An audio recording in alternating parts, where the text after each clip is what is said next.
Cette semaine, Sur les explorateurs, on va parler de les Grands Lacs. Dans certains pays ateliers, ils augmentent la production des quantités et la qualité pour devenir plus riches. Un pays atelier est un pays qui spécialise dans la fabrication de produits. Les premiers pays ateliers étaient dans les années 1950 à 1960. Les pays qui sont plus des pays ateliers et les pays en Asie. Plus les années a progressé, la plus de pays qu'il y avait. Des maquiladoras et le pays atelier est le Mexique. Le nom maquiladora vient du nom moderne du programme du gouvernement mexicain appelé Maquila. En Japon, les exportations de produits est plus populaire qu'importation. Beaucoup de pays sont peu développés et la cause de la guerre, de la colonisation ou la population. En d'autres mots, on peut dire que les pays plus riches sont souvent des pays industrialisés. La mondialisation donne des conséquences à cause des concurrences mondiales et les entreprises veulent être encore plus compétitives. Qu'est-ce que les Grands Lacs? Les Grands Lacs étaient très importants pour le développement des États-Unis et le Canada. Les Grands Lacs avaient leur surnom des mers d'eau douce à cause de leur taille et qu'ils avaient la plus grande superficie de l'eau douce au monde. Dans les régions, les Grands Lacs, il y a des plus fortes concentrations d'industrie au monde. Les États-Unis considèrent les Grands Lacs comme un quatrième littoral.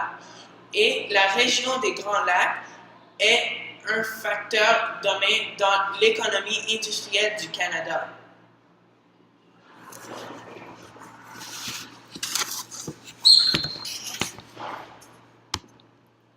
Les déchets industriels, un problème ancien. Avec toutes les activités industrielles à ce jour, ça cause de vastes quantités de résidus. Initialement, les centres industriels causent de sérieux problèmes. Savais-tu que dans le 9e siècle, les déchets industriels ont été rejetés dans les voies de navigation et dans les cours d'eau? Finalement, les eaux contaminées ont apparu dans les villes. Les dangers des eaux ont affecté la santé publique et les organismes pathogènes. Aujourd'hui, ces régions doivent changer ses façons de vivre et diminuer la contamination de les activités industrielles. Merci.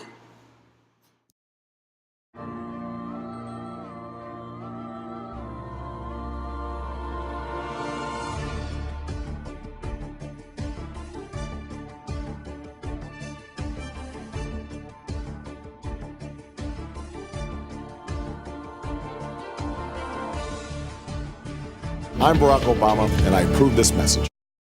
La puissance industrielle. Dès le début de l'industrialisation en Amérique du Nord, le bassin des Grands Lacs a grandi de cette population riche pour main-d'œuvre. Ils ont fait ça parce qu'ils voulaient importer des marchandises et ils voulaient que la production du pays soit exportée. Les colons européens ont venu implanter avec beaucoup de personnes parce qu'ils voulaient la présence autochtone où ils retrouvaient la marque de type de Grand Lac, car les lacs représentent une immense réserve d'eau douce. Nous savons tous qu'il y a un gros problème avec les métaux et les produits chimiques et toxiques. Ils menacent l'écosystème des Grands Lacs beaucoup et leur polluent. Grâce aux efforts de la population, du gouvernement et des entreprises commerciales, de nombreuses zones de Grands Lacs ont été protégées du cours des 25 dernières années. Quelques signes de progrès intéressants sont: les Grands Lacs sont beaucoup moins pollués depuis 50 ans. La quantité d'eau et la santé de la population a amélioré. On voit qu'il vit un plus grand nombre d'espèces d'animaux et plusieurs d'autres. Malgré les efforts, il y a encore plus de secteurs qui doivent être protégés.